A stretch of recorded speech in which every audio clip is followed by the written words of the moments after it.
তারা সেকশন 7 খুঁজতে থাকে আর কিছু দূর দৌড়ানোর পর সেকশন 7 তারা দেখতে পায়, যার মধ্যে ঢুকে তারা একটি শব্দ শুনতে পায় যা আসছিল তাদের পাওয়া যন্ত্র থেকে।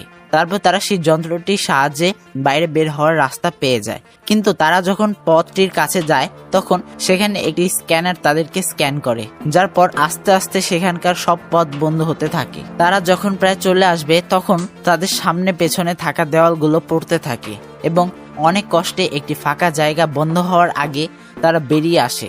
যার পরে থমাস তাদেরকে বাইরের রাস্তা সম্পর্কে বলতে থাকে যে যদি তারা সেই গ্রিভার এর বাসার কাছে যায় তাহলে সেখান থেকে বাইরে বের হওয়ার রাস্তা থাকতে পারে। যা শুনে ক্যালি এবার রেগে যায় এবং তার সঙ্গে ঝগড়া শুরু করে।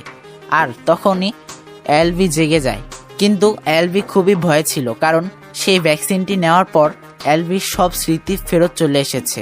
আর সে এখানে বলতে থাকে যে থমাসই তাদের এই অবস্থা করেছে। আর তখন দেখা যায় সন্ধ্যা লেগে গেলেও সেই দেয়ালটি বন্ধ হয় না, উল্টো চারপাশে দেয়াল খুলছে। তখন অনেকগুলো গ্রিভার ভিতরে প্রবেশ করে, যা দেখে সবাই জঙ্গলে লুকিয়ে পড়ে, কিন্তু সেই গ্রিভাররা এক এক করে সবাইকে ধরতে থাকে।